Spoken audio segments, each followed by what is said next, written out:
All right, welcome back, Bucket Brothers and Sisters.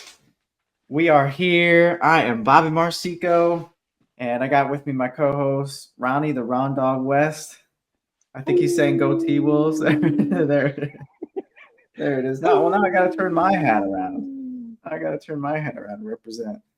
Yeah. Um, we What's are going on? back. We are in the thick of some early NBA action, and boy, do we just have so much to talk about. Don't even know where to start. How you been, Ronnie? How you been enjoying the games? It's been good. I can't believe how much basketball I've been watching over the last few weeks. It's been nuts. I've been loving it. As you can tell, can't get enough. I'm blocking most of it. So NBA, you can't sue me for doing this. But it's been awesome. It's been really fun watching the Wolves play, even though they've had a couple of bad games recently. But yeah, it's been a lot of fun. Can't wait to get into this.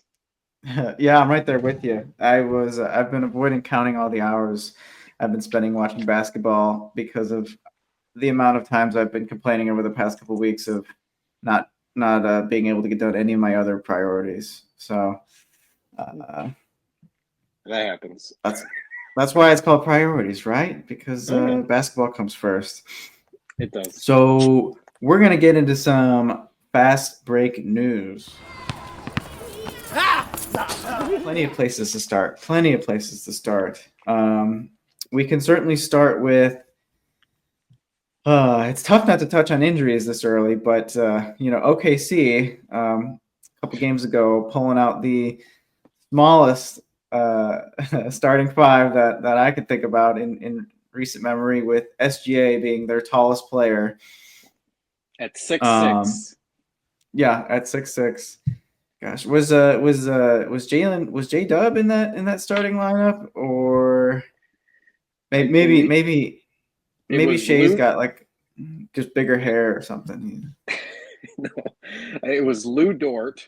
I know was in the lineup. Sorry, you bear with me pulling it up. Uh, SGA, Isaiah Joe at 6'3", Aaron Hmm. Wiggins at 6'5", Lou Dort at 6'4", and Jalen Williams at 6'5". That's So right. And then the subsequent game against the Pelicans, they pulled out a very similar lineup which did include J Dub. I forget that he's only listed at 6'6". He looks 1,000 times bigger than that out there, they all but do. yeah, back to back, very small ball. Yeah, back to back, very much small ball lineups. Um, crazy start to the year with the amount of injuries. We are just seeing the numbers skyrocket, and I don't know if there's really any one particular thing that we could point to this trend, or if it's just a series of bad luck. But yeah, that has probably been one of the biggest stories starting things out here. Yeah, we've got like John Morant with a hip, Paolo with his oblique, Kevin Durant's got his calf strain, Kawhi Leonard's knee, Zion's hamstring, Lonzo Ball's wrist, Porzingis' foot, Middleton's ankle, Chet Holmgren's hip fracture, CJ McCollum's abductor strain, Tyrese Maxey's hamstring. The list goes on and on. And I feel like we may overthink it or overblow it just because there's so many injuries. It's happening obviously at the beginning of the season, but I think that's something that probably happens quite a bit, whether it's in the NBA or collegiately for probably a lot of different sports. So it's definitely something to keep an eye on. Obviously, a few of these we've seen, like Joel Embiid was on the list. I think Jimmy Butler, not saying that he's injury prone, but it always does seem like the way the physicality that he plays ends up getting hurt. So, but yeah, it's sad to see a lot of these guys get hurt for extended periods, especially some of these younger guys that were kind of coming into specific roles, and like a Chet Holmgren, Banchero, and others too. And even Tyrese Maxey. Like I think it's just disappointing to have these early season injuries, but I think in some cases the coaches might look at it as a good thing because it forces kind of those role players to kind of play more minutes, and then hopefully that gives them more experience and more time later on in the season. Yeah, I mean, so the the driving factor for OKC's small ball lineup was, I mean, obviously we knew going into the season that Hartenstein was going to be out for a little bit, probably until sometime in December. Although at this point, I think they're really, really hoping for a speedy return because of Chet Holmgren's big injury. If you missed it, he was trying to stop a layup at the rim from Andrew Wiggins. I feel like he went up pretty well, but then I don't know if it was just the way he got bumped. Kids got too much hang time, I guess. He ended up turning sideways and probably taking a fall completely sideways at about 5-6 feet, landed directly on his hip, and was clearly in a lot of pain.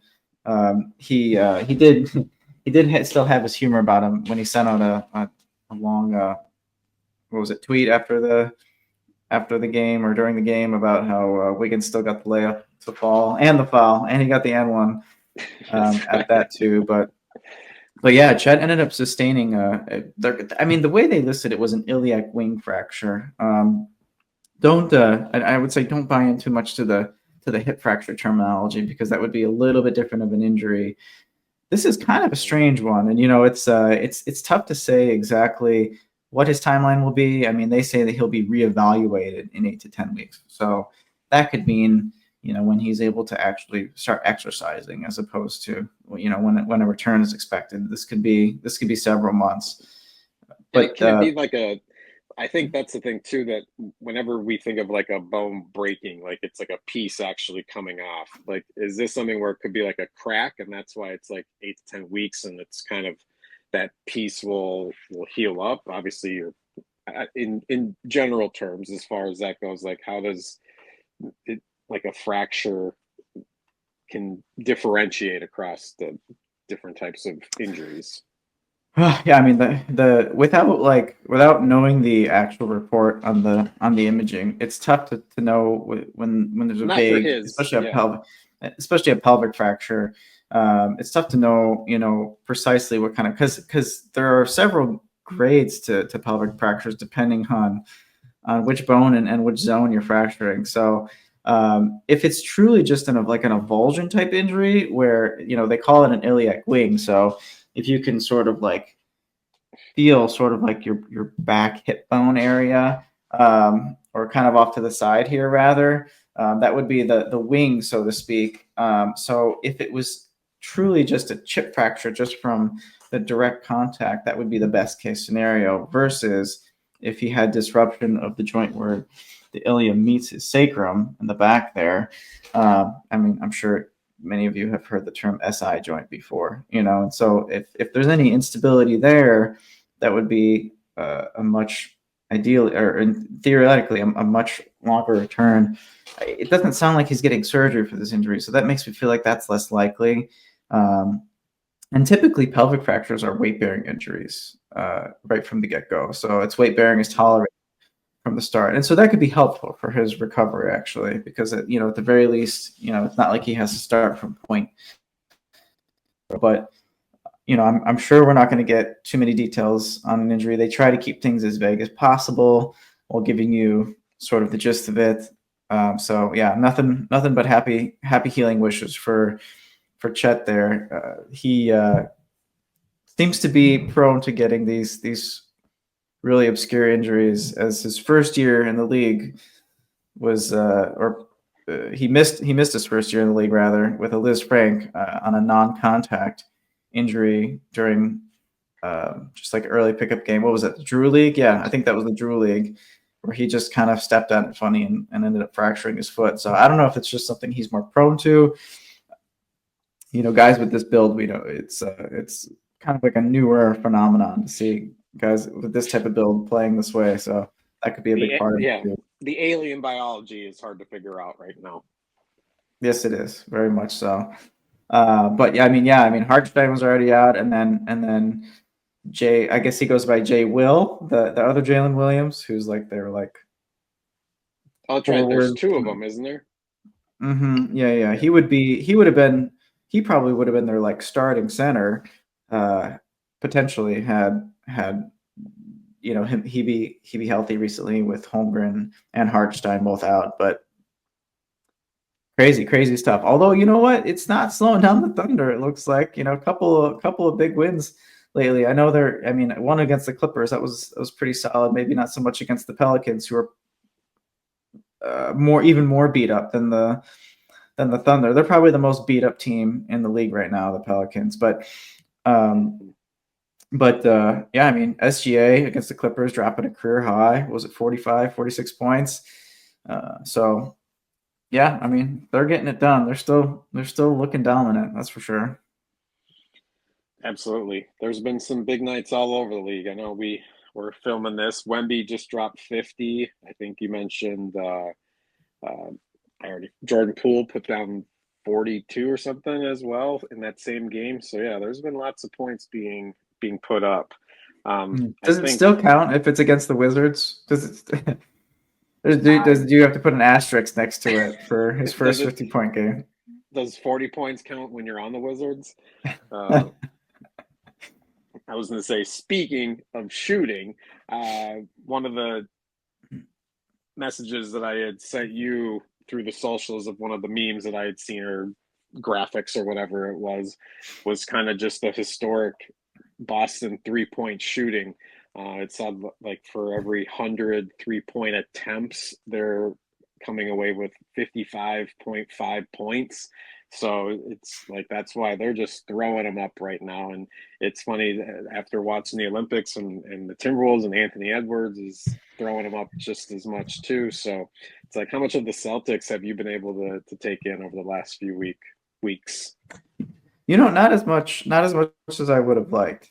I've been so intrigued lately by combinations of Cavs and Warriors games, and they tend to be lately have tended to overlap with the Boston Celtics game times, and so yeah, I've tuned in from time to time. I certainly saw the opener. So if they've been continuing to play and shoot the way that they did on night one, or at least some semblance of it, then yeah, I mean they're just a spectacular team, even not at full strength. It doesn't surprise me to hear that they're shooting it at a historic rate. The robot coach that they have named Joe Mazzulla, who's just constantly churning out numbers in his head. I think he's just, I think he's just loving this right now. Yeah. He's just soaking all this up. But yeah. It's the team that you were watching is the team that we should be talking about, the Cavs, who I believe, did they win last night? I fell asleep before the end if they got 13. Well, they haven't lost, I'll tell you that. They didn't lose. One thing you can be sure of, they did not lose the game. Who would have thunk that the basketball center would be Cleveland again? And I'm probably close to being wrong on their under pick that you had. They only probably need like 15 more wins, and that one's wrong. So much for me knowing anything about Cleveland. So you said you were watching them. What's some of your thoughts on them? Well, one thing that stands out that I feel like not enough people are talking about is just the aggressive play of Evan Mobley that we've been seeing. This dude, I mean, he just looks like a beast unleashed. He's coming out of the gates with all cylinders firing. He's playing like a madman. I mean, his numbers in like the box score don't look significantly more spectacular than they have throughout his career, but the eye test is just completely different. And when he has the ball, his propensity to either put it on the ground or just make like a really athletic move around the basket, and he's getting shiftier. He's definitely working. You can tell he's been working on his footwork.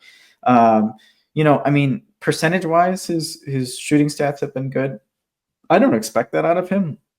A lot of the criticism over these past few years about Evan Mobley is his 3-point shooting, and everybody's been saying, well, if he just develops a 3-point shot, then he'll be this unstoppable threat.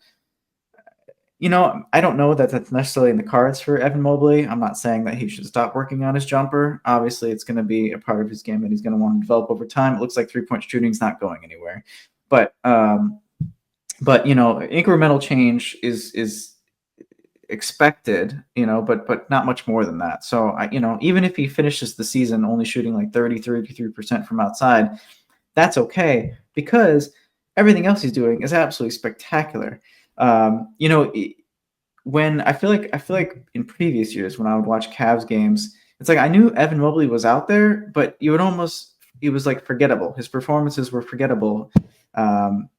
And now this year he's just like Jumps he's off just the this little screen. engine of just like limbs flailing everywhere. I didn't realize like just how like much length he had because I feel like he wasn't using it appropriately.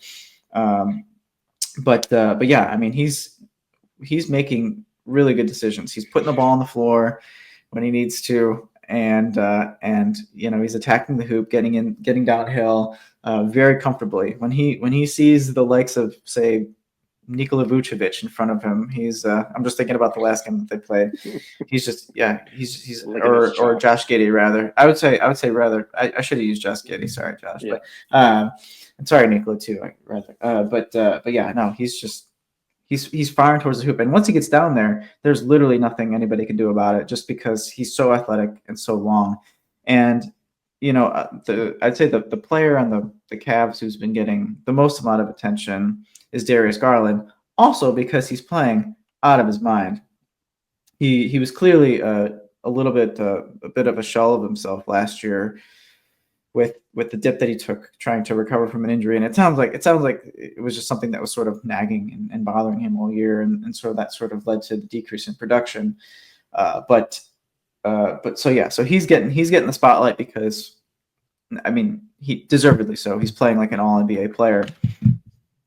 But yeah, I mean, I think the unsung hero here is Evan Mobley, and just him truly taking a leap in such a way that he's sort of just like maximizing his talents. Yeah, I was going to say, let's talk about somebody going the opposite way and just up the road a little bit. And the rumor mill abound in Milwaukee. Their play has just kind of been terrible recently. I've been enjoying the funny Darvin Ham, Doc Rivers memes about them getting fired and like sitting with all the fire going around and everything's fine. And now we got the Giannis trade rumors, and he could be here. He wants to go to the Heat. He could be on the Sixers or whatever it might, or the OKC was the one that I think I sent you. What's your takeaway from Milwaukee? Like, what is going on up there? Well, I think one of my favorite things I've seen on Instagram, I may have sent it to you, is what year was the Celtics team that won a ring with Doc as their coach? Was it 07? 07, yeah. With KG, 08, 07, 08. Yeah, so I think it was the 07-08 Celtics were the greatest team in NBA history because they won with Doc as their head coach. They were able to do something no other team has ever done. I think that team it's not looking good. It is just really not looking good. I was a little bit higher on them coming into the season. Probably a little bit more of the fanboy in me, just like wanting to see that duo actually work. And you think with a year of continuity, I was high on the offseason moves that they made, especially with Gary Trent Jr. But yeah, it turns out they have no perimeter defense. If you're a betting man, take the over on whatever shooting guard is playing against the Bucks that night, because they're probably going to hit it. Yeah. Yeah, it's not looking good. And it's not like Middleton coming back from injury, whenever that may be, is going to be the missing piece. It's kind of like betting on Klay Thompson at this point to be your best wing defender. It's just they were that guy, but you can't expect him to be that guy anymore as they get older and the injuries start to rack up. So sorry, Klay, I love you. You're amazing. But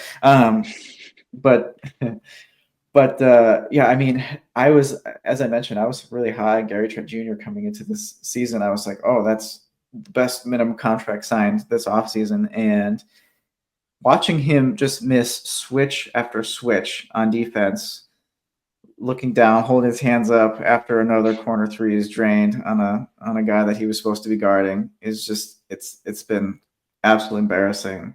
I mean, the Bucks have pulled out a couple big wins lately, and not that big because of who they were playing, but especially yesterday. Yesterday they went into what was it? They went into overtime. Am I getting that right with the Pistons? And Giannis had to essentially. It was a huge comeback. They had a huge comeback against the Pistons. They were down by at least 20, and Giannis had to carry the team on his back. Yeah, I think it did go Classic to Bucks. overtime. I remember seeing a little bit of it. I'm still trying to get it up here. Sorry, this is terrible coverage, but yeah, they were down by at least 20 points against the Pistons, and I said, oh boy, just another punch to the face for them, and then yeah. Yep, came back, won in overtime, 127 to 120, outscored the Pistons 16-9 in the overtime quarter. Yeah, just another one of those. I guess it feels classic because it feels like we haven't seen it in a while, but one of those classic Giannis just shouldering the team, Giannis and company type wins. Yeah, with a 59-point outburst is what it says here. So the Bucks are now 4-8. The Pistons are 5-8. So if that puts into perspective at all, I think we both chose the far under on the Pistons going into the season. Oh, you picked the over. Sorry. I still think you're going to be wrong. Hey, the Pistons. Hey, that's not to underestimate the Pistons. They're looking much better this year. Having the veteran presence that they, with the they're a feisty team. They're going to be in a lot of games, a lot more games than I thought they were going to be in.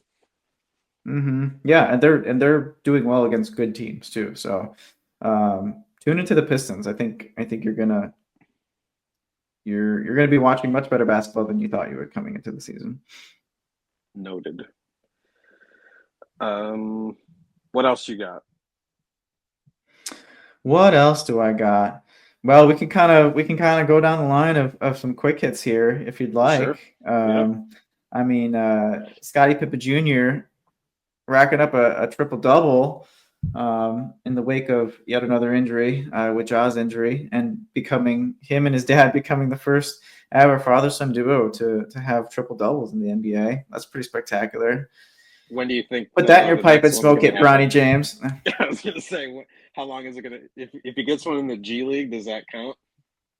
I think so. Yeah, I gotta give it to him. It's got to be in LA though, apparently, because he's not playing road games. Really? Well, that's disappointing. Am I breaking this news to you? You are breaking this news. So much for that Windy City game. Yeah. In the South Bay Lakers. Oh man, now you gotta scalp those tickets. Oh well. Yeah. No, I mean, this is a recent development, so I'm sure a lot of people have heard of this in the past couple of days. But yeah, it was announced and not really a clear explanation, to my knowledge, is that Bronny James will not be traveling with the team or will not be playing rather in away games. He's only going to be playing home games for the South Bay Lakers. Yeah, it's disappointing, but I expected it. Like, why wouldn't they do whatever they want to do? Like, LeBron's going to say, no, you're going to stay. Makes sense that security wise, it makes sense. Like, he'd get mobbed by me at the Now Arena in Schaumburg, Illinois.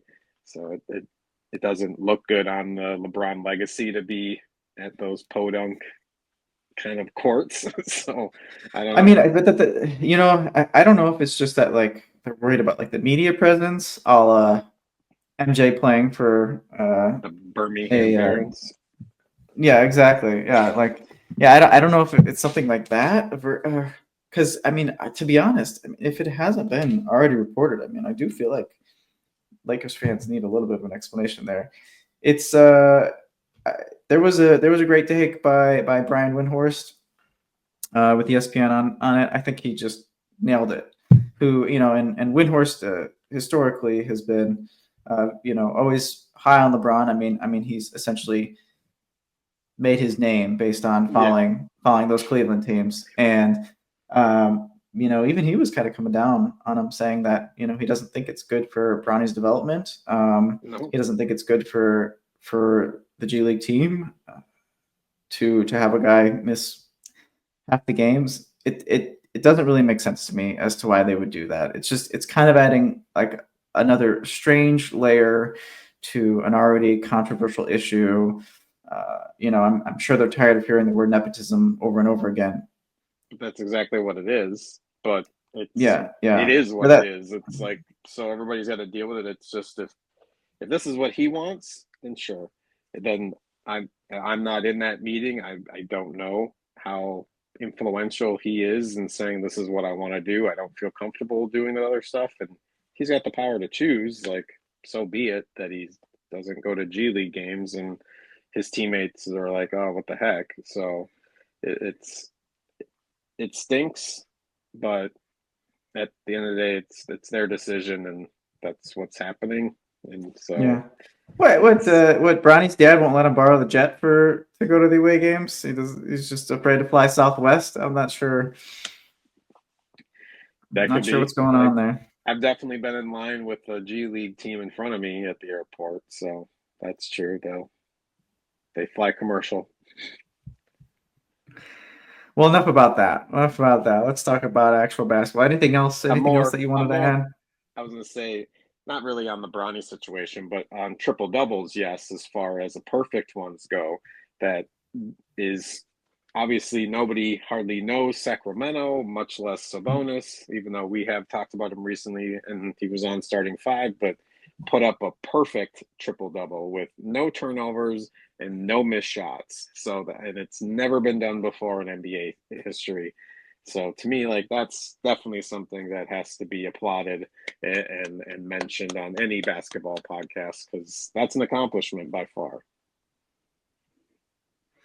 Yeah. I mean, anytime you have a perfect game, I don't even know what that means in basketball, but I It's as close mean, as you can it's get. Yeah. yeah. It's about It's almost the equivalent of it's like throwing a perfect game or throwing a no hitter even in baseball. It's just one of those really rare moments. I mean, we all know Sabonis is a spectacular player. He obviously anchors the offense over in Sacramento. A lot of fun to watch.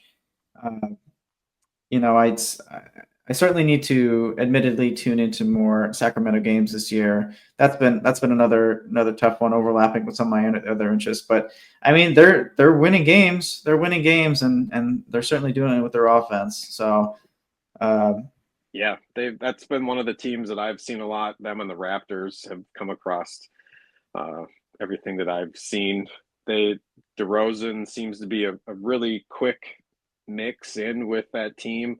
Um, Fits with De'Aaron Fox and just kind of the way he kind of plays the two with Fox and then Sabonis down low.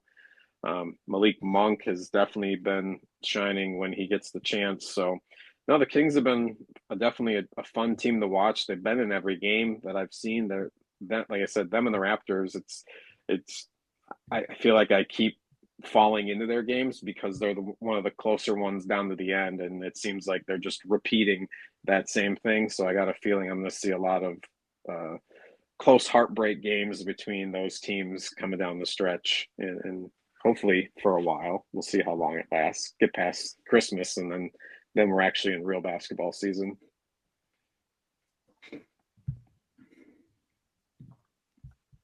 sounds good. Sounds good. Well, I think that's about all I got for fast break news today. Anything else? Yeah. No, that's about it. Not so fast for our fast break news. Kind of hopping around. We've had a lot of basketball to catch up on. But I Yeah, think I was biting my now tongue. I got more. I got more. We uh, could have we'll kept get going. into it. We'll get into it. Let's get into talking with somebody who's played some college basketball that unfortunately neither one of us was able to do. I talked to my friend Landon here in Swish and Tell. Hope you guys enjoy. Swish and Tell, where we talk to people in basketball or go to basketball events. Swish and Tell. All right, everybody. We are here for Swish and Tell. I'm here with my friend Landon, who I've had many, many conversations with, but were talking beforehand. I don't think we've ever talked about basketball together. And I think kind of the thing that we want to share with everybody is different basketball experiences from different angles to kind of give people, whether you're in high school or younger and kind of curious to what's going to happen going forward, or if you're like me and you want to look back and think about the glory days of what could have been, then you're here in the right spot as well. So first, on this side, I want to welcome in Landon. Landon, how are you doing tonight? I'm doing good. Thanks for having me out. I appreciate you having me on. Excited to be able to talk basketball. It's not something, like you said, I don't get to do that a whole lot. Yeah, we've had many deep conversations, so I'm glad that we're able to kind of have a fun one and kind of discuss some stuff that we haven't talked about before. So kind of jumping into it, we wanted to talk to somebody. I played a little bit of basketball in high school, and I believe Bobby probably played like in Pee Wee, but I don't believe he actually continued on. And so we are both kind of on the outsides, and you're somebody who at least played a few more years than we did. I did some Googling beforehand and saw that during high school you played a few years. I think you averaged just under 13 points a game, but you also filled up the rest of the stat sheet your senior year. What were some of the things that you think about when you think about high school basketball and some of the highlights and things that you can remember and have some takeaways from that? Definitely. So yeah, I've been playing basketball since I was 9 or 10. I started church league, and yeah, I went all the way up through a year in college. And so yeah, I think high school for me was definitely the most fun I had playing basketball. I was finally to that point where I had the skill and I had the kind of awareness and the mentality to actually start, excelling. I wasn't always the kind of person who had like the drive of wanting to be in the NBA, but it was definitely the number one passion. I was outside in the driveway or down the street. There was a church down the street with a basketball hoop. And I remember freshman year, and this is advice for any high school hoopers out there. Freshman year, I decided one summer right before freshman year, I was going to learn to shoot left-handed. And so for the entire summer, I did nothing but shoot left-handed. I dribbled left-handed and shot left-handed. And so I would say the highlight of my high school was that jump that I made, and being able to go into freshman year, starting up at a new school with a different basketball program. And I'm only 5'9", 5'10" on a good day. And so I'm not a big guy. I'm pushing 135. And so, and that's the same size I've been pretty much since freshman year of high school. I was definitely skinnier back then. I would have taken that in high school.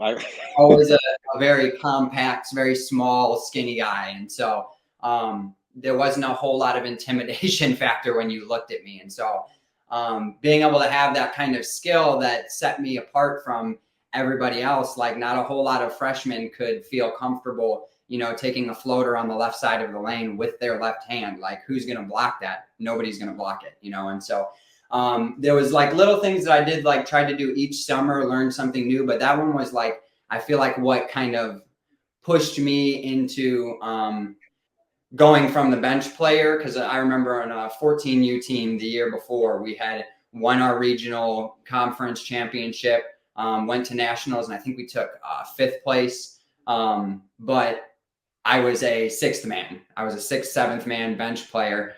And then freshman year, I ended up playing up on varsity because I had improved so much and been able to play pretty much at a whole different level within one summer. And so I think that was probably, like, looking back, freshman year was just a blast. I mean, I didn't play on the greatest team, but I was definitely like one of the, if not the top player on the team. So that's always fun being in a situation like that. We weren't winning a whole lot, but being able to really have a lot of minutes on the court did a lot for my game. No, Well, sorry about that. You're right. I'm trying. We'll see. I was gonna say I definitely grew up on the church courts. My dad was a coach for a long time, so I definitely can second that. And I will say the one thing that I didn't do, or I did way too late, was start working with my offhand. And so I think that was definitely a hindrance for me was trying to do that left-handed layup, especially if I'm on a fast break, because that was the one thing I realized, especially too after hearing somebody talk about today, like, don't just go to the gym and just shoot, like take moving, active shots like you would in the game. And so for me, I would always try to do that left-handed layup, and for the life of me, I just didn't put enough work into it. So it's something that I would definitely recommend is maybe go a week in the summer doing everything with your left hand. Try to write, try to be more, have your offhand be your dominant hand. And just because it's one of those things it's getting used to. And I so wish that I would have been able to do that, because I think it might have helped me a little bit more. But obviously hearing it from somebody that used it and obviously you felt more confident in it is definitely something that I hope some young kids hear and take away from it, if there's anything that somebody would take away. Even as someone who played for a little bit, when you're playing against a player who only has one side, it becomes very easy to defend. And, especially early in high school, you're separating the players who are, really developing from the ones that are, at a little bit slower rate. And so, yeah, I think that for anybody out there who's looking to hit that next level, I mean, even middle school, you can start, because that made me definitely a more dangerous player on the court. No, I can remember guys forcing me to my left because they realized that I had only a right and couldn't go. So, yeah. And then being a defender, I think that's just something you pick up on. So, definitely. Yeah, I think definitely great words of wisdom to share with everyone. But like you said, I think the thing that I'm most curious about is kind of that transition to college and how much of a struggle, how much of a change, and even like not obviously, I don't want to put you on, but you weren't at a D1 school. And so I can imagine that kind of slope to that next level is going to be big no matter what, because even if you're at a community college or a junior college, you're still kind of dealing with like a high school all-star team essentially. So it's all these guys that are the top players from all these different high school teams kind of put together. What was kind of the was there any type of a shock or kind of what was your first interaction with some of the coaches and the players, and then how were you kind of feeling being a part of it all? So talking about the transition from high school to college, obviously, like you said, D1 is a little bit different than like I was playing Division III NCAA. But the shock, yeah, it was definitely a big shock coming from high school where you're playing with, peers where you're one of the best and you all get along, versus now you're basically in competition. You come into this environment and a lot of the guys were cool. A lot of them were really cool, but there was that known sense of we're busting our butt to try to, get playing time, get, minutes, whatever it is. And so, yeah, there was definitely that element, like you said, of like, everybody's the best player from their high school. Everybody is the best from their high school and we're all here now. I definitely had a lot of fun, in those early scrimmages before like the actual practices started. I went and, they wanted to see me play. I had sent them footage and stuff. But they were like, come out and do a practice with us. And I was able to perform pretty well, surprisingly, because I'm always the kind of person that, I think I've hit one game-winning shot in my entire career. I'm just more than me. All of the pressure is on me. I don't tend to always perform the best. Sometimes, yes, but in that case, I was able to perform, well, and so getting kind of onto the team from there, that jump was nuts. Like, I'm not a gym rat. And so, the workouts, the early morning runs, I'm not a runner. The hill sprints during the summer. I mean, all of the physicality of it, if you aren't already in a high school program that is vigorously training your body, then, the best advice I can give everyone for making that leap is get your body ready, because I definitely wasn't. I luckily have a good enough, system working here that I was able to catch up eventually. But I definitely started way behind everybody else. There were guys there who were already, had been on the track and field team. So they were conditioned. They've been in the weight room since they were 14. So they were a lot stronger. And so, yeah, the leap you always heard about, how guys were bigger, taller, stronger in college, but like actually going there, especially as the smaller guy on my team already, going to a college team, it was nuts. But, you know, you have to find ways to get around that, which was difficult, but a lot of guys were able to do it. There was a guy on the team that I think he was 5'4", and he was just quick. He was really quick and he could jump really high. And so he was able to work around it. But yeah, the transition definitely almost broke me before I even got to the season because of just the conditioning, you know, having to be up at, you know, 5 or 6 a.m. at a practice, go to school, get back to practice, go to school, go back to you know, just, it was like your whole day was either in class or, you know, in the gym. And I also had, you know, a job that I was working 30 hours a week. So for me, I think I tried to just way too much in, you know. I'm getting flashbacks because I didn't have a sport, but I feel like I was doing all the other stuff, and I was just as felt like I was all over the place. I can't imagine trying to fit a sport in. And I apologize, I did leapfrog essentially probably a main point there for anybody. And I think you kind of hit on a little bit, but how did you end up getting into college basketball? I think obviously if you can kind of, maybe you can think back to a specific game that you felt maybe you got scouted at least for me, I scored a goal when I played like the number 2 team in state for soccer, and like somebody who wasn't there to see me, but was there to watch the other team. Like I ended up getting a call to be recruited. How did that process go? How did you end up like being able to find a spot, or like you said, you kind of put some tapes out. So that sounded like you might've been doing some reaching out.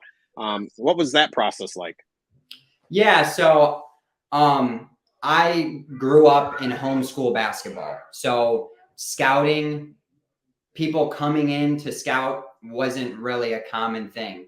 And so we would record all our games. We had somebody who recorded all of them. So I had footage of all the games. But I think for me, what gave me the confidence to like go to those colleges and start putting in, you know, footage, because mainly I was looking at, you know, Division III colleges or certain Christian colleges that I was looking at going at, and kind of just sending footage, letting them know kind of where I was at. And the big thing for me was I was able to, during our national tournament, my senior year, I think I averaged at that tournament like over 20 points a game and somewhere around 10 assists. And so that was kind of like something for me that was like that confidence booster. I was always a passion player. I never thought I'd be in the NBA, but I would die for the sport back in high school, you know? And so I knew I wanted to play in college. I didn't know if it would happen, but I knew I wanted to. And so once I realized that I was really playing at an elite high school level, that kind of gave me the confidence to get some tapes together of,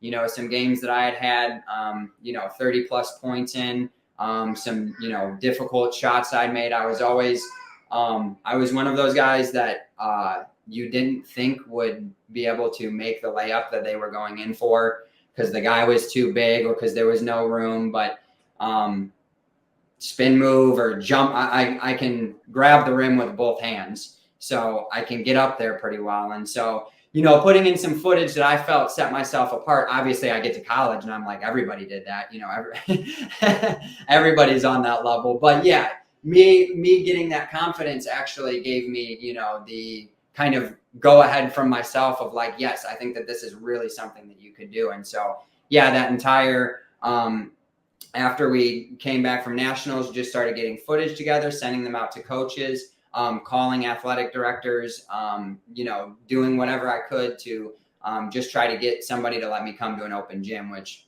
is exactly what happened. Nice. Yeah, that's the thing too with technology. I don't want to say you guys are lucky. Granted, we did too, but I sit here and I'm laughing in my head because the only footage that we would get would be the old giant camcorders that you had to have or that some parent would have. We didn't have like a cell phone to be able to record some of this stuff. So if you are a player, I think take advantage of those things. You are able to get your parents to set up a tripod and record your games. And so there's lots of new technology in order to get that footage. Because if that's something that you're saying kind of put you ahead to, not only that your talent on the court, but your ability to kind of put these tapes together and send them out. So I think that's definitely something to take advantage of, because like I said, I was sitting here laughing because what is it, 25 years now, and I'm still feeling bad to Chad Cramble and missing his dunk that I was watching the other end of the court and ended up missing his dunk. So Chad, again, I'm sorry that I missed it, but there's definitely a way for people to get that stuff now. So definitely, I think that it's almost like a cheat code. Like the fact that you can just put together a highlight reel and send it out. Like somebody will eventually watch one of them. Like athletic directors, coaches, they're looking for talent from anywhere. They don't care where it comes from. They're looking for talent. So if you think that you're good enough to play college, there are ways to kind of, just ease your way in there, even if you're not getting looked at. Yeah, no, great ideas. You mentioned too, which is funny too, that like your freshman year was probably one of your funnest years. And at least for me, it probably was as well, my freshman high school. And that was because of my coach. And I'm always a weird one. Like I've always liked the super disciplined teacher, just when I was kind of a troublemaker in 3rd and 4th grade. I needed to kind of have somebody to set me straight. And I definitely had that for my 9th grade coach, Coach Swanson. Right. He was definitely one of those. He felt like a Tibbs kind of style coach. He was a grinder. We had to work hard. Like there was lots of yelling and stuff. But I came away with it like really enjoying that kind of coaching.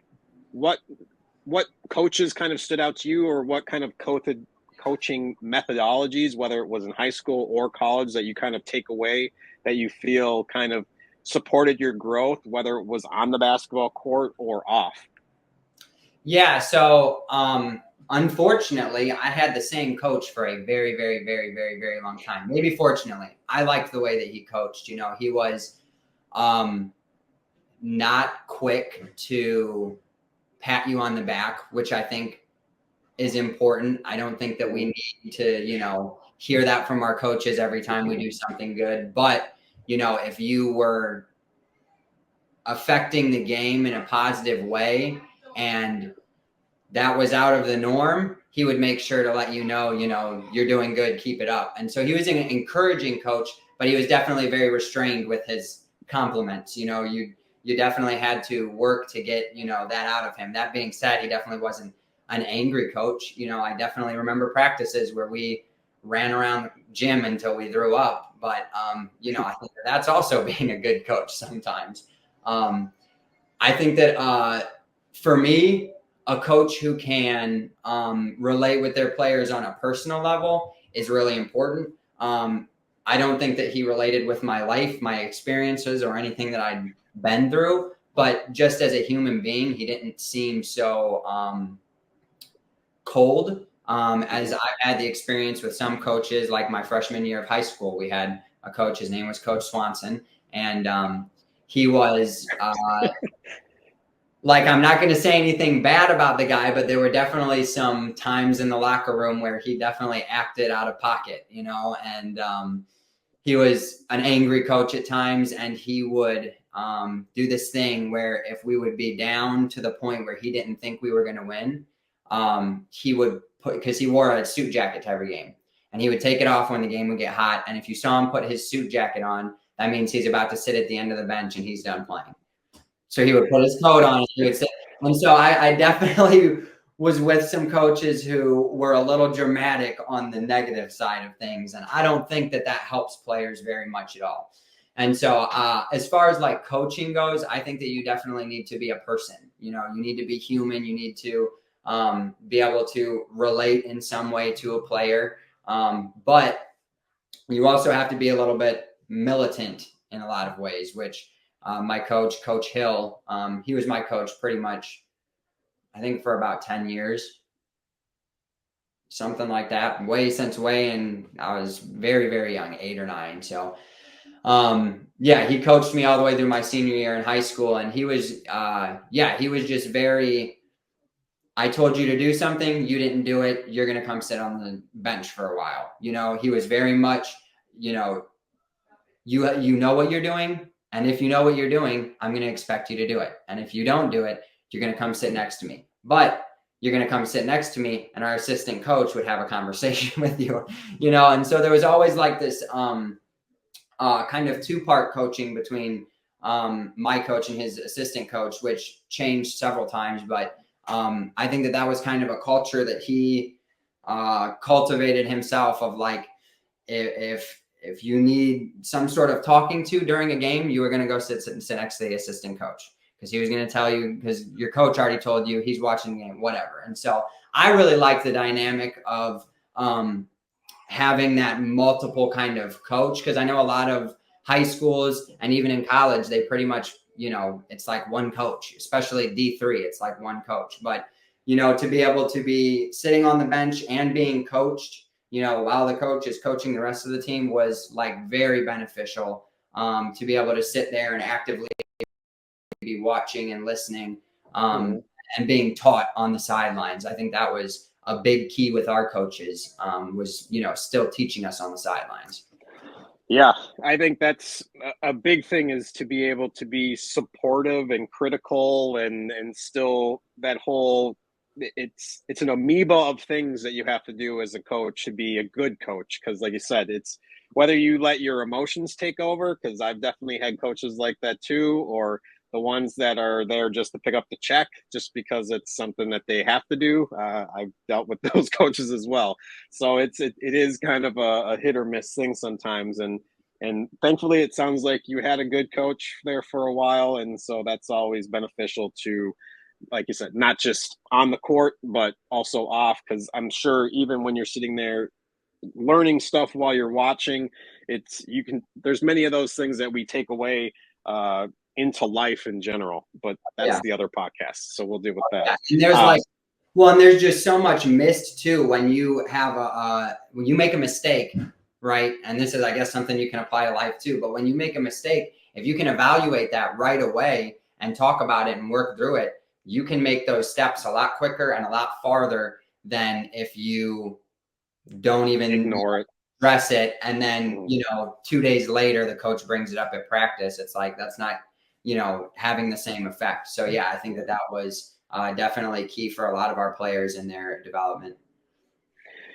So one of the things that I've always kind of been curious to hear about, because I've talked to people who have been ex-girlfriends to like football players, NFL football players, and at least it was something for me, when you either notice that your talent's diminishing or just your energy or bandwidth when the sport kind of concludes. How does that transition from when the sport is ending? Because I feel, whether it's men in general, but I feel a lot of athletes, as soon as that competition's over, like how do you kind of, and obviously if there's, you don't need to get in everything, but I think transitioning away from basketball, how did that affect you? How did that whole process go? Because you said you only played 1 year, and so then obviously it had to come to an end somehow.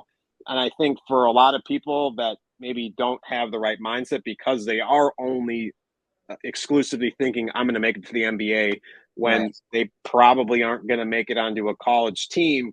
And how do they deal with that? Like, how are the kind of the process of understanding, like, okay, this is over now. How do I deal with this? What could I have done better?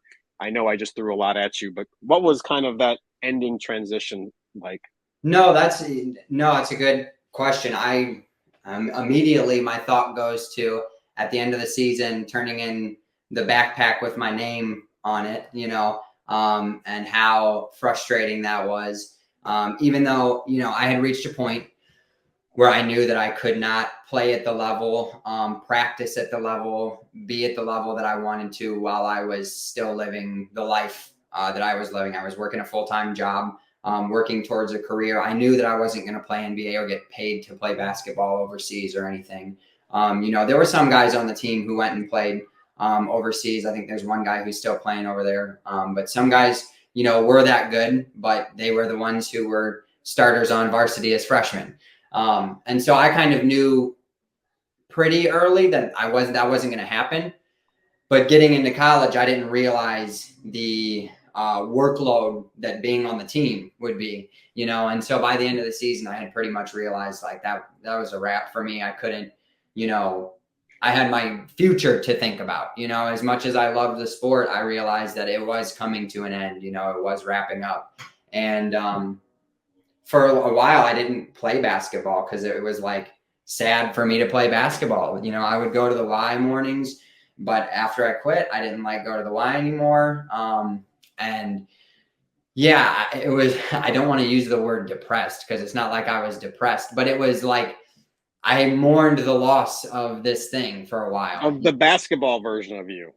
Exactly. And so working through that was actually pretty tough. It was like my identity for about 10 years, I didn't really play any other sports. I did cross country one year. I did soccer one year, but that was all conditioning for basketball.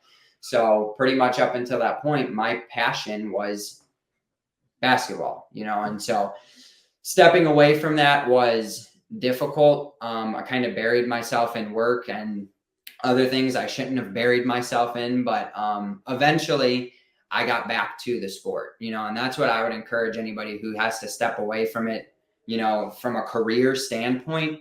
Don't snuff out your passion just because you can't play on a team anymore. I've got this coming summer, me and some guys from work are talking about joining a rec league. I've been going back to the gym with some guys from work Tuesday mornings. And so, I'm getting back to that. And I forgot that when you're doing something that you love so much, it makes you happier even when you're not doing that thing. I was just going to say, did it bring back a spark? And obviously it did. Because I think it's, whether it's like you said, the passion. I had flashbacks to my high school senior year when I bought a car and my parents said, you got to make that payment. So I had to go and work a job and had to decide job or basketball. And I was like, I want to keep my car. Yeah. So I definitely had that kind of withdrawals like you do. And after I can say I definitely got depressed when I tore my Achilles when I was running and after I'd been doing a bunch of 5Ks. So it's one of those things where I think you need to have that kind of competition or passion and finding it. And I think it's great advice to not squash it out because I went through a similar thing with basketball. I don't think I played for 3 or 4 years after high school. And then I was like, oh yeah, this is something I love. And I like being around it, the atmosphere, just the energy from the court. So yeah, I definitely think it's something for a lot of people that are younger that don't realize that it will come to an end essentially in the putting a jersey on phase, but still go out and play it because it's something that's going to boost everything that you love. It's one of those things. It's a happiness booster when you can get back out to doing something that you enjoy.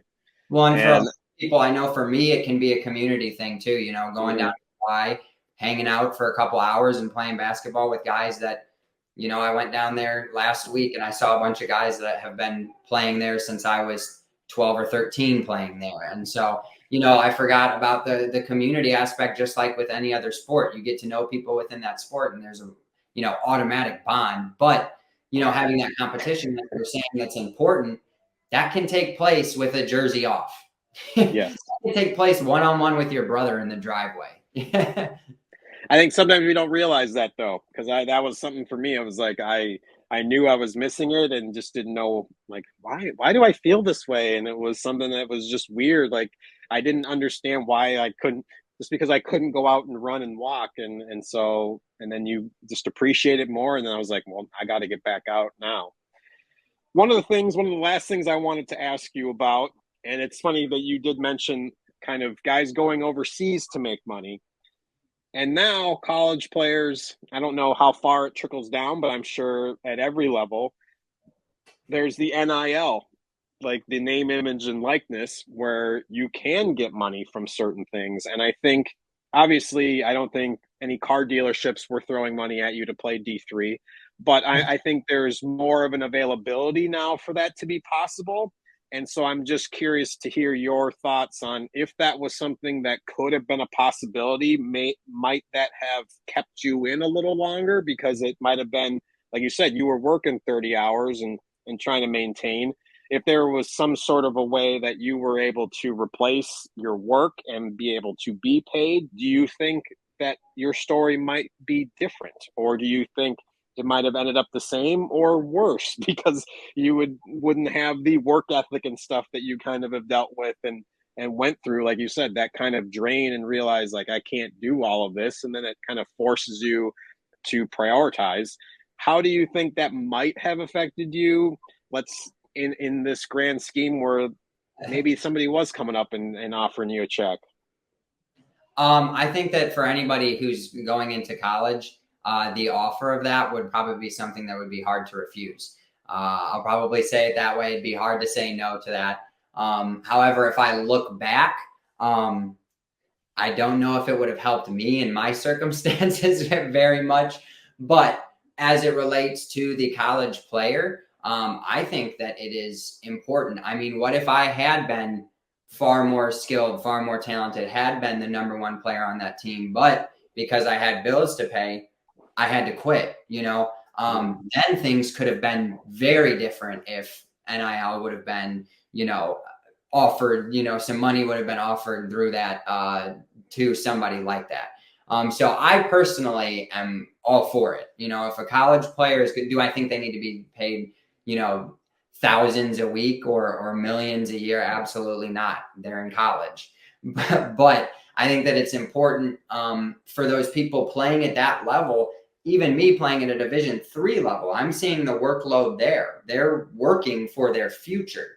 Now, how ethically does all of that work? Why aren't we getting paid to be in school then? Because we're working towards a career. Why do we have to pay? And so there's a whole bunch of different levels that I've been thinking about since, but no one's coming to watch you study. No one's coming to watch you take that chemistry test, I think. No one's selling tickets to that. That's right. That's where I think that kind of comes into play. You're right. But yeah, I think that it is. I think it's appropriate. I think that it is, in my opinion, long overdue, because these guys aren't just players when they're playing at that level. They're performers. They're doing, post-game conferences. They're doing, press conferences. They're doing all of these things that are far beyond what we were doing in high school. Like the training, the time and effort that you have to put in. I think that if you're playing at a level where you're being seen by the world, by the country, and somebody wants to give that person some money for their name and image and likeness, let them get some money. Obviously, I think that has potential to get way out of hand. Sure. But from just a very base level standpoint, I think that it would definitely, if used correctly in the right ways, in the right amounts, would help a lot of people achieve their dreams that otherwise wouldn't. Yeah, no, it's funny. And to end on this, I was reading something or saw a video. I think the top recruit for this year's college class is making between 7 and 9 million through NIL deals. So well, it's already out of hand. I can't believe that. I think he's like 6'8" and just ridiculous play. But yeah, the fact that these college kids are making this, and I saw the top 10, I think it was like Livy Dunn, Shadir Sanders, and these other names that we know. There's money out there. So if you're out there and you're good, I hope you guys are getting it. Make those tapes, like Landon said, and get that money. We hope that you guys are out there doing it. Landon, I want to thank you for coming on and sharing your story and kind of giving us a different look behind the scenes of being a college player or just even getting into college basketball scene. So I very much appreciate you coming on and sharing that with us. Definitely. I appreciate you inviting me on. And like I said, it's fun to talk about something that I've been passionate for a very long time. So thank you again for having me. All right. Thank you. Back to you, Bobby. And we're back with the Bucket Bros. And for today's main story, we thought we'd have a little fun. And with only about, 12 games into the season, we thought we would pick our way too early finals contenders. We're going to pick What should we just jump on? What top 4 teams each conference? That Top sounds four, good. top four. Yeah. That sounds good. Yeah, that'll give you like the sense of our Eastern Conference and Western Conference semifinals.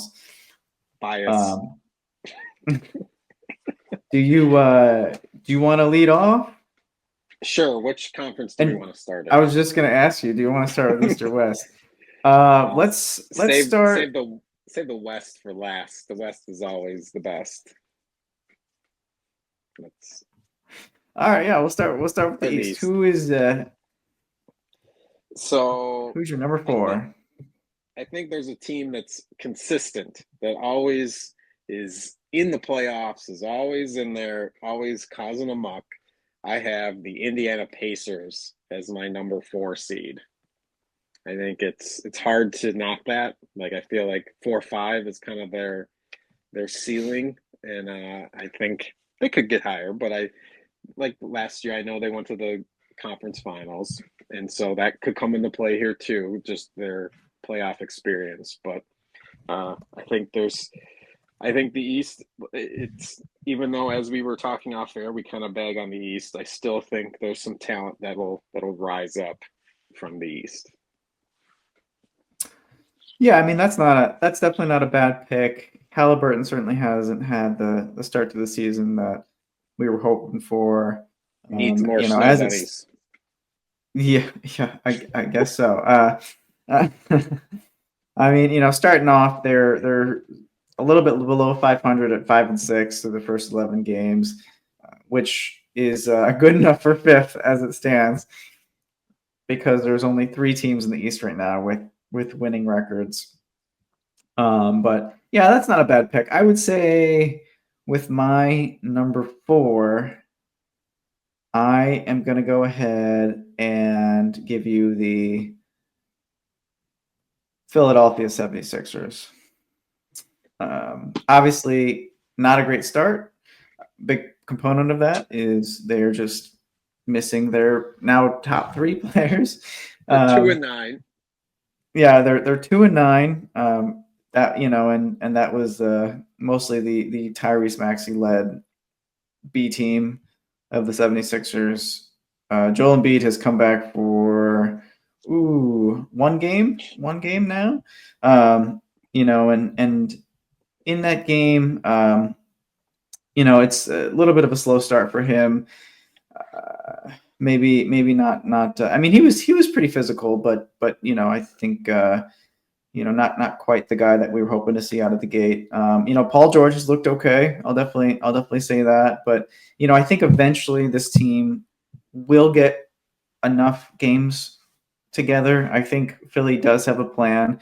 I think they're just eating this slow start right now, and the hopes that this team could start to gel, go on a run, and then all that 2-9 stuff will be behind them.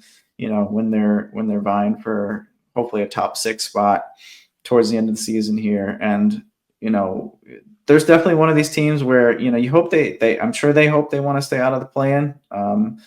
They had to play a play-in game last year to make the playoffs. So I'm assuming they do not want to be in that situation again, just because it's too much possible chaos, too much can happen. But if they are in the playoffs and they're healthy and they're looking good together, which is my projection here, then obviously they're going to be a scary team. They were one of the odds-on favorites to go all the way after they made the Paul George transaction. So we'll see. But yeah, I'm sticking with them with number 4. I don't want to exclude them, not yet. Who do you got at 3 then? At 3, I am. I'm sticking with my bandwagon team this year, the New York Knicks. I think they also have a 5-6 start, putting them just above Indiana. I'm not sure what tiebreaker puts them at 4 and Indiana at 5 at this point, but they are. There it is. Yep, there it is. But they are I mean, they look fantastic for the most part. You know, I think Cat has thrown together a couple 40-point games thus far. You know, he is not looking shy out there. I was giving some praise to Evan Mobley. I was I gonna was say, was giving some praise earlier in the episode to Evan Mobley, but Cat is looking similar level of aggressiveness. The thing that's holding them back, and maybe you were just about to say this, is they have like no rim protection on this team. And I haven't looked at it in a few days, and there's been a couple games played since then. But they were like 25th in the league at that point. Opponents facing Karl Towns in the painted area have the highest percentage field goal rate. Yeah, and that may have changed since the last game, anybody. but that's yeah, and last night that I saw. So okay, gotcha. They have, like you said, there is no rim protection. People can just get inside and eat down low, and that's kind of something that I knew and suspected, which is he wanted to play more of a 4 defensively than playing down low, and that's why I think his defensive inadequacies were kind of bandaged over by Rudy Gobert, is what I'm noticing. Obviously, energy-wise and making spectacular plays on the offensive end, great passes. I'm seeing him do behind-the-back passes to Brunson and stuff. So, like, he's playing the same that I've known him. I think people were thinking he was going to be much better defensively than what they were expecting.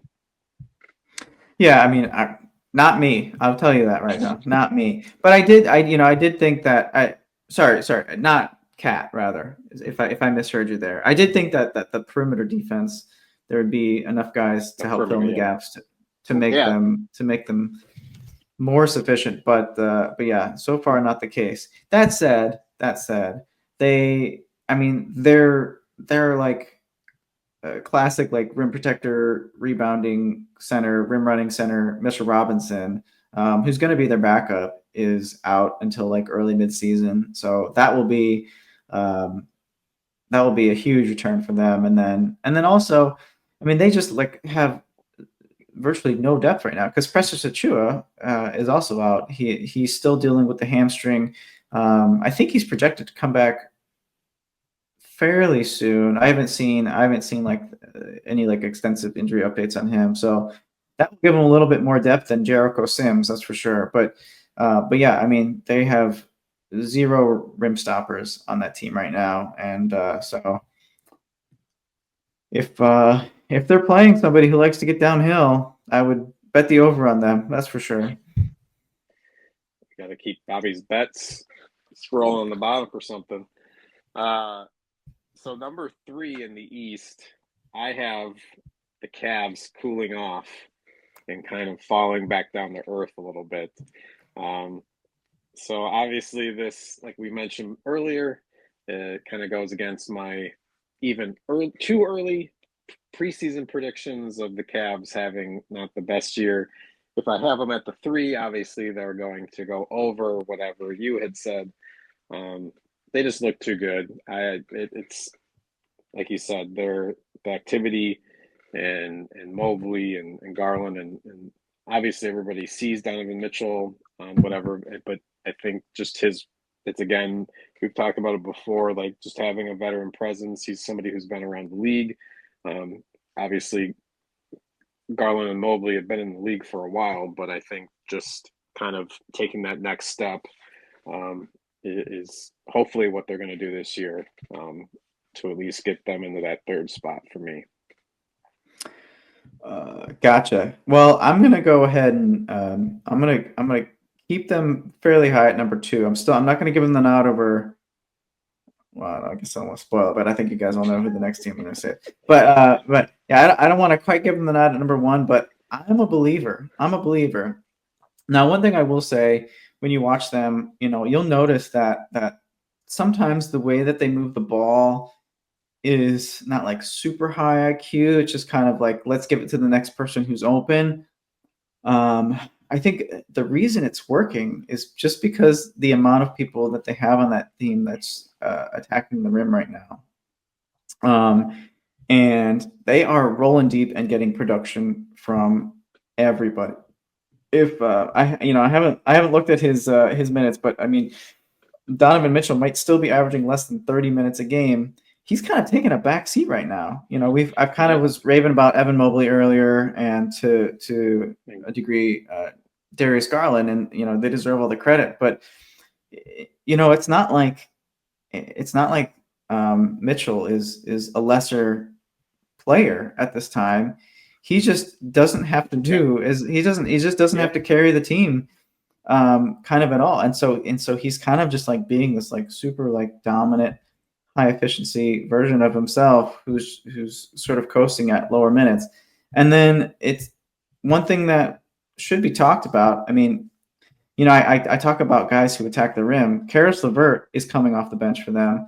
And then a big surprise this year is Ty Jerome, who he's like a 6'5" shooting guard who, you know, he kind of just plays with this sort of like a lot of intention with his movements. And, you know, he doesn't look like much. He doesn't look like the most athletic guy, but he's really good at getting around his defender, pinning him on his back, and then allowing himself time to make decisions. And he's getting floaters. He's getting good looks at the rim. You know, he's making the good outlet pass.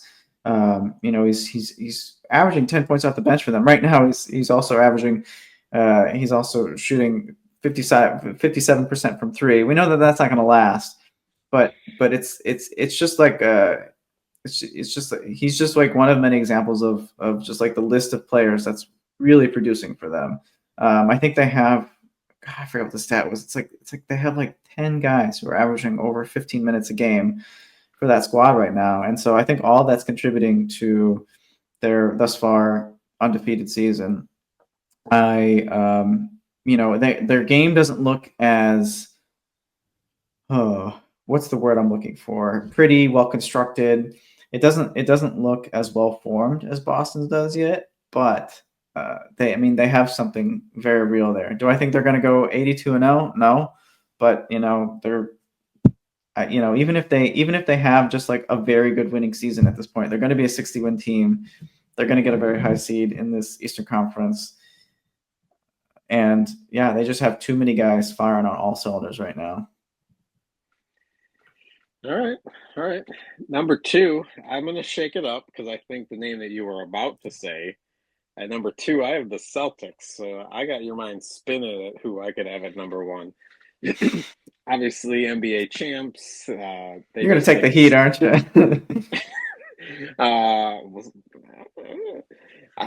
Celtics are just they're too good. I think they're going to be a player. Obviously, they have all the pieces as long as everybody stays healthy. And to me, just their offensive efficiency. They have defensive specialists. They have the role players. To me, they know what it takes because they just did it. So I think that's why I've got the Celtics at number 2 in the East. Yeah. Fair enough. Decent pick. Obviously, I have them at number 1, but I mean, defending champs, they look like world beaters. I will pick against them when you give me a reason to pick against them. I look forward to seeing them at full strength with Porzingis back in the lineup.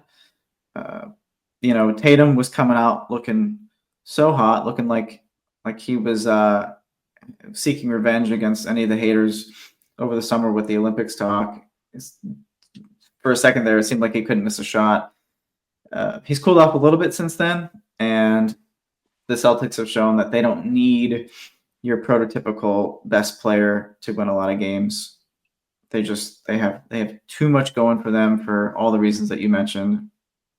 And now they're adding more to the history books with the way that they run their offense. So easy. I mean, I took the easy pick, number 1, and I am excited to hear what you have. What in the world are you gonna say? So this is a team who sustained an injury, yet is still with a very winning record, is able to stay competitive. And to me, when this player comes back from injury, I feel like they're going to make a decent shot at taking that next step. So I have the Orlando Magic here as the number one team. I think it's the best outlier that I can see in the East as far as what I'm seeing aside from the Cavs, to kind of challenge the Celtics here in this early season. So yeah, I'm trying my Paolo Banchero and his ability. Banchero. I got to do it with a K. I got to write it out phonetically. At least I didn't say with an L at the beginning. But I just think when he comes back, his aggressiveness that he had at the beginning of the year, I think is going to mesh well with this team. Just like I had said before, with a lot of these players are able to kind of eat up some of his minutes, and then their experience is going to help push them forward, and hopefully into a competitive season here in the Eastern Conference. So that's why doesn't mean that I'm going to pick them to be in the conference finals, but I got them. Well, that's what you just did. That's what you just did. You just said that they're your number one Eastern Conference Finals contender. Contender, but doesn't mean that they're going to be in it. So, fair enough. We teasing? Well, I'm glad our picks later on. So, yeah, I'm glad one of us mentioned them. Yeah, that's. I'm not going to say too much about them that you haven't already, but I mean, if there's a year for them to really make a run and try to do something in the playoffs, it's this year based on how everything's shaken up in the East thus far. So, yeah, I mean, hopefully Paolo comes back from – that was one of the injuries that we didn't really talk about too much, but hopefully he comes back from the torn oblique.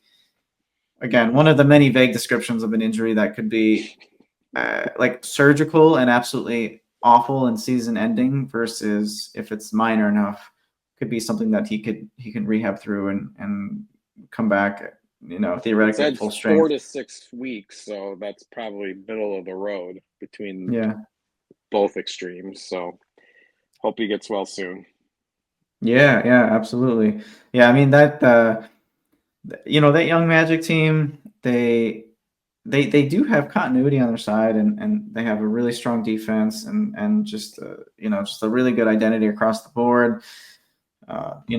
Perhaps if I don't foresee Paolo being that superstar and the best team in the league type player, but perhaps they could find that guy to help complement the rest of the team, because they otherwise have tons of strength. They have tons of guys with length and athleticism, and they check off a lot of boxes for what makes a team a winning squad otherwise. So yeah, I mean, we'll see what they're able to do for the rest of the season. Hopefully stay in the top 4 based on, again, how everything else is going. Let's hope so. Let's head out west. All right. Let's see. Did you go first last time? I think so. All right. I can go first again if need be. Mine's a homer pick. I'm wearing the hat. My number 4 team in the West is the Wolves. Yeah, I have to get them on this list just for pure being on the bandwagon's sake. And I don't see them being higher than 4 this year. I think the West is way too loaded.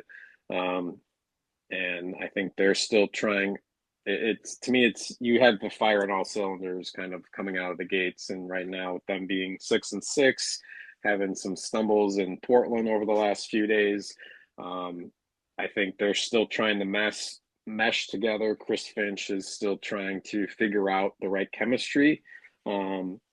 Just within the last couple of games, kind of working in a 9th and a 10th player with Dillingham kind of getting some more minutes, as well as Josh Minot. Otherwise, he's been really working that core of 8 guys and not really working around it. But that bench is deep. If we can get play from 10, 11 guys, that'd be awesome. But I think it's going to be kind of that strictly those 8 guys are going to get the bulk of the minutes here kind of moving forward, which is it's weird seeing this kind of play out, but I understand it. But it's just funny seeing it kind of in my head. I see kind of a Thibodeau-esque feeling to the minutes that are being played. He's like running the same 8 guys out there, And it's just my worry is it's still early in the season. Let's get some of these younger guys. I don't want to get anybody hurt, but I understand wanting to get that chemistry going.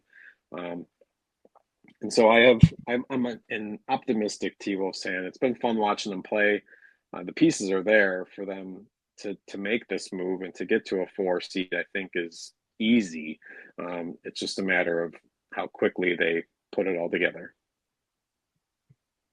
Yeah, that's a great pick. And as I'm looking through the West standings right now, you're not lying about how difficult it is, because I'm looking at just first I was looking at just like the if playoffs were to start today, like who would make it, or at least make the play-in team.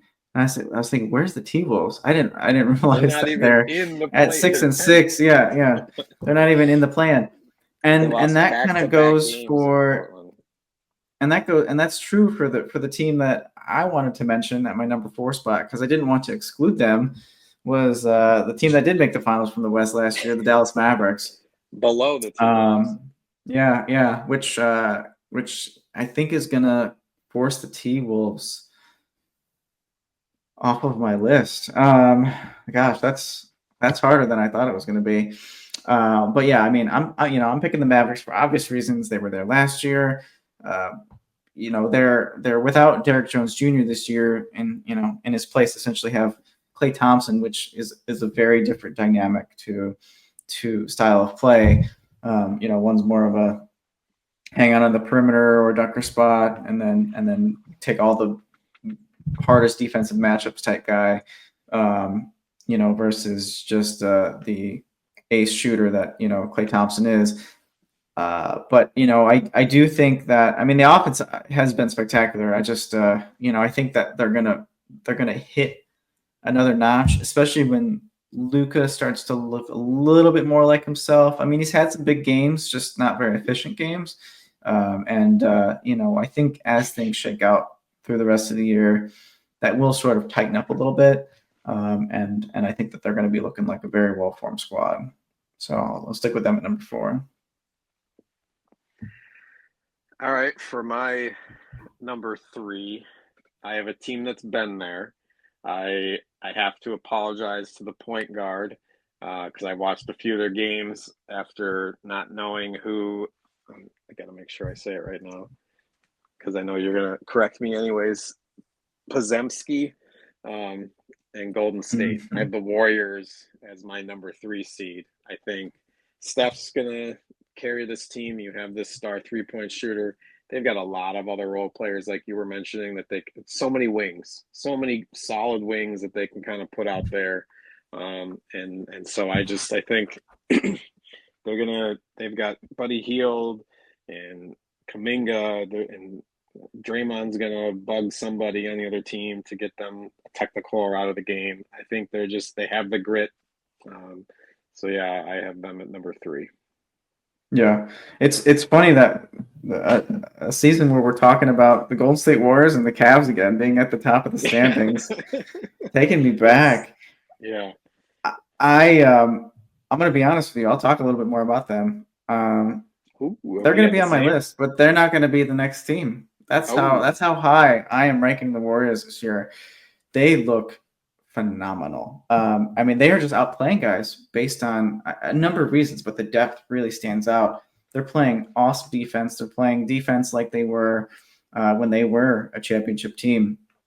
And they're not breaking from their style, which is absolutely crazy. And in a small ball league where things are sort of shifting towards having bigger and bigger guys out there, I feel like we're seeing copycat teams on based on the Celtics, which is a trend that happens with every era. But I feel like bigger teams seem to be leading the trend more recently, and they say, no, we're just going to throw a bunch of like wing players out there who have great wingspan, who can switch on to guys who would otherwise, on paper be like way out of positions that they can guard, and we're going to pester you. And Draymond is going to essentially fulfill, like, he's going to guard all 5 people at one time. He's looking like somebody who's vying for Defensive Player of the Year award. Yeah, I mean he's doing it really, really well. Not that he hasn't in the past, but it's just crazy to watch him still get it done. But who's your number three? Who's my number three? Yeah. Are you sure we can't talk about the Warriors more? You're gonna talk about them more in a minute. No. I was gonna spare you guys. I was gonna spare you guys talking about the Warriors again. What I was gonna say was because it has stuck with me since when you asked me going into the season, or at least early in the season, I can't remember. If you think that the Warriors were gonna miss having Klay Thompson shooting out there, and thus far the answer has been no. And I think a big part of it is, I mean, the way I talked about like DiVincenzo, for example, with the Karl Anthony Towns switch. I'm like, you realize they switched with a guy who made twice as many threes as he did the year before. So it's kind of the same thing with Buddy Hield. Is that, I mean, the two players who have made the most amount of 3-pointers in the past 4 seasons, Steph Curry, Buddy Hield. So it's not like they're lacking on shooting. In fact, getting DeAnthony Melton, to help fulfill some of those guard minutes as well. It definitely fills in those gaps, and they got so much more defense. So they have been a lot of fun to watch. If you liked Warriors of 2015, 2016, what have you, you're gonna like watching this team. So please tune in, because it's the beautiful game all over again. Yes, it is. So my number 3. All right. We can go logical or we can go controversial here. I'm gonna go pick. With your heart. Go with your heart. I'm gonna pick yet another team, just because it's hard not to be high on them right now anyway. Who's been there recently? The Denver Nuggets. They were not looking like anything like a finals contending team after their first few games, but after winning 5 in a row. Largely due to Jokic playing the best basketball he's ever played in his entire career during the stretch, where he is just amassing triple doubles. What's the stat that there's like the amount of like 20, 15, 15 triple doubles in history. It's like you can count on your hands, and he's had 3 already this season. It's absolutely unbelievable what he's doing right now. And I mean, his on-offs are just absurd. I mean, it's like double digit on and then twice as many in the negative for the off. It's like a 30 something point swing for when he's on the floor versus when he's not. I'm gonna count on the Nuggets making some sort of mid-season move that sort of rounds up their depth a little bit, because if not, then I'm going to be eating my words on this pick of them being number 3 right now on my list. But I mean, I just had to talk about Jokic. I couldn't exclude him from this episode, so this is my way of doing that. This is my way of doing that, even though I'm excluding some really good teams on my top 4 right now in order to get there. But yeah, so the Nuggets didn't even make my list. They're probably the 6th seed on this if I was to do a full one with the Mavs at 5. So fair enough. All right, I'll let you go. So you've got 3. I'm assuming you had the Warriors at 2 then. Warriors would be my number 2. So we left off at your 3, right? My 3 was the Warriors. Yes. Yeah. So now your number 2 is. So my number 2 is the Phoenix Suns. Ooh. I think they've managed to kind of get something rolling. They're one of these hot teams at the top of the West. I think obviously the Durant injury kind of sets them back a little bit, but obviously you've got another Olympic star sitting there that could come and pick up the slack in Booker, as well as the rest of this team is pretty solid all the way around. I think I'm looking at like their plus minus is pretty average. Like it's pretty much even. So I think defense is going to be the issue. Obviously, after getting swept by the Wolves last year, I think they're going to come back this year a little hungrier. I think KD can't go down like that. So I think there's definitely going to be a resurgence in this team that'll probably make a run deep in the playoffs. Yeah, I had to exclude. I mean, amongst like many teams that I had to exclude on this list, that was one of them. And I'm not going to be mentioning the Timberwolves, not going to be mentioning the Phoenix Suns, but yeah, they've had a much better start than I would have guessed. I guess having a true point guard on the team makes a difference. What do you know? What do you know? It is still kind of weird to me that they're essentially playing like a 3 guard team, with I feel like there's been a KD. lot of teams doing that, but yeah, if KD's a guard, like it's more front court, back court, kind of the way like the All-Star game sets up. Like you have 3 backcourt players and 2 front court, and it kind of works from there. Like, Yeah. but Yeah, I yeah. I know, mean, and I guess it depends who they're matched up with. It's their offense is certainly looking a lot more organized, and the continuity helps. I think we have to give that a little bit more credit. But Katie's playing out of his mind. I know he's out right now with Grayson a Allen has had a few great games here recently too, with some hot shooting. So it's I yeah. think In like the advanced statistics, they kind of like middle out a little bit. So I don't know how real this start is, but admittedly, I have not watched enough. I have not watched enough Phoenix Suns yet to really comment on that. So I'm kind of in the I'll believe it when I see it category still, especially with because I did watch enough last year to form an opinion. I think I need to like put away last year's opinion, yeah, and hit the reset button at this point. So I think that's what's down the clouding my toilet. judgment. It's a new season. Start it over. Well, it's chemistry wise too. It's new teams. Like there's new guys. There's new rotations. It's a whole different year. Come on. All right. Come on, son. All right. Okay. So does that mean are we about to have the same number one then? I guess I tried to be provocative in the East and couldn't really do it in the West. No, I mean, how do you not talk about OKC Thunder? Just being if not your, I mean, 1 or 2, but well, their defense is just unbelievable to start the year. Yeah. Defense, the fact that they've had these injuries and they're still able to sustain a 10-3 record, like is it 10-3 or 10-2? I might have looked at it wrong, but either way, I think 10-2, yeah. That they have this hot start. You've got injuries to key players, key big men, and if you're still able to sustain this and keep going, I can't even imagine what they're going to be like when these guys come back and they come at full strength, and if they decide to make any moves, and the fact that they possibly could have a top pick if the Clippers are terrible. So it's baffling that this team, everything's coming up Millhouse for these guys, and yeah, they're a fun team to watch, which is sad because it's a team I think in the same conference as the Wolves, just because is this gonna be MJ to everybody for a little while, or are we gonna see something else happen? So it's just they look dominant, regular season dominant. We'll see how things turn out in the playoffs. Yeah, I mean they're just arms everywhere. They shut down the passing lanes.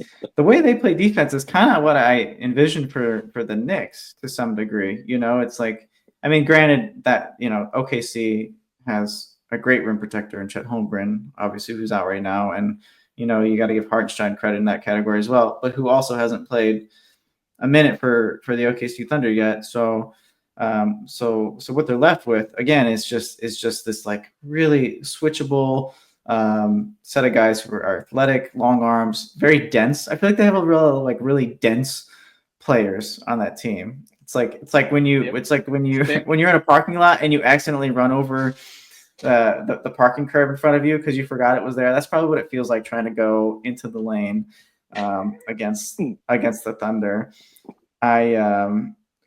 Who was it? Was it Kenrich Williams that they were playing against the Clippers the other night, and I was tuning in, and I saw Kevin Porter Jr.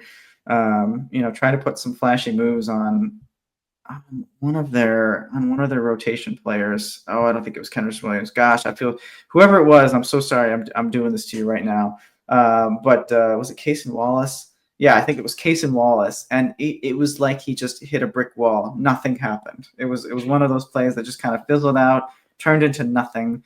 I believe a turnover, and that's just one of their rotation players. That's not even. I'm not even naming 3 of their best defenders on that team. So, I would like to see a little bit more flashiness out of their offense, I guess is a good way to say it. They have the metronome in SGA, who's able to throw down 30 every night. To kind of put it into perspective, when that same game, where he was it that same game where he had 45 points, and that's his career high. When you think about all the scoring this guy's had, like these high, just like the amount of output he's had with scoring, the amount of points he scored over the past couple seasons, you don't think of him, you don't think of somebody like that as a player who's only had a career high of 45 points. He's never broke the 50 mark ever. And, it's because of the way he plays, it's very consistent. It's getting downhill to the spot. If it gets to the mid range, that's all he needs. And he's just going to drain bucket after bucket, and he's going to shoot 50%. He's going to get a decent amount of foul calls. He's not going to shoot like high volume threes or anything like that, at least not on a regular basis. So, I feel like if the way their offense is going to have to win, if their defense isn't going to do it, late in the season and in the playoffs, it's going to have to be like a Boston style of like, we don't need to rely on one person to win these games. We just need everybody to do their part, and whoever's having a good game, that's who's going to lead us home. So hoping to see that, but Caruso is playing absolutely out of his mind. He can score 2 points that game and be the most valuable player on the court when he plays. He's just doing all those little things that are super fun to watch and give advantage OKC. Key piece in that Giddey trade. I think he's a valuable role player. I think it turns out the only piece in that Giddey, the only piece in that Giddey, OKC sitting on a mountain of picks, and is the only piece in that Giddey trade. Amazing. Well, yeah. Well, I think that wraps it up for our picks. Unless are we making the predictions for the final 2 out of our 4? Oh, I didn't know if that's what we were doing or not. All right. So we each picked 4 teams. Let's just tell me, who do you think your Eastern Conference Finals matchup is going to be? Western Conference Finals winner. I went cheesy in the West. I went Wolves, Thunder, and picked the Thunder to go. Nice. So that's all right. too easy. All right. I feel I would have to go Celtics Magic. I know I kind of you forced my hand in giving it away, and I see the Celtics going back. They've got too much. They've been there. So yeah, I have a Celtics Thunder Finals. All right. I'm gonna have to go realism on this one, I guess, because I don't want to say something totally foolish, but I think I'm just gonna stick with my order as I gave it to you. Cavs, Celtics. I'm literally picking the top 2 teams. I'm starting to realize I'm picking the top 2 teams in each conference right now. But I mean, hey, that's what looks good right now. I'm picking Cavs. Picking Cavs, Celtics, Boston to go, and then I'm picking Warriors, Thunder, and I'm gonna make it a repeat finals matchup, Warriors, Celtics, because that would be just way too much fun. Way too much fun. That's very true. Sounds good. T4 Medical, Physician Services Reimagined. Our experienced medical professionals put your residents' needs first. We are proud to provide a high-quality level of holistic customer service, medical experience and commitment to health and wellness to all of our patients. By providing on-site care as well as utilizing an on-call service, our team of providers can deliver proactive, evidence-based care 24 hours a day. Our goal is to treat your residents' physical and mental well-being with the highest level of professionalism as quickly as possible, all while reducing your rehospitalizations. Head to t4medical.org for more information. That's t4medical.org. Now we're going to launch into our trivia question presented by T4 Medical, bringing you all your skilled nursing facility provider needs. This is going to be a little bit of an obscure one. It's something I kind of noticed after the Celtics lost to the Hawks the other day, just because that was a surprising outcome for me. Dyson Daniels had a big game, and when I was looking at Dyson Daniels' stats, I noticed that he had 6 steals, and then I noticed that he had 6 steals the game before that, and 7 the game before that, and then 4 the game before that. So in the past 4 games alone, he's averaging over 5 steals a game, which puts him at a total for the year thus far, averaging 3.6 steals a game, way ahead of whoever is second. And then that begged the question of, when's the last time something like this has ever been done? So that brings me to my trivia question. So currently, if he were to keep this pace theoretically for the rest of the season, he would tie the player once upon a time who averaged the most amount of steals per game in a season at 3.67. I can give you the year if you want, but name that player. I need the year, please. You're gonna be mad when I give it to you because I'm gonna give you nothing. But 85-86 was the year. It was definitely a player known for defense, known for being a pickpocketer, a guard.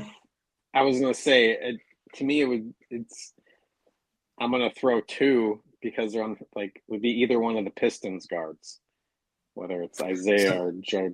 Or is that before their time? No. That's you're right there, but that is not the answer. In fact, when I'm looking at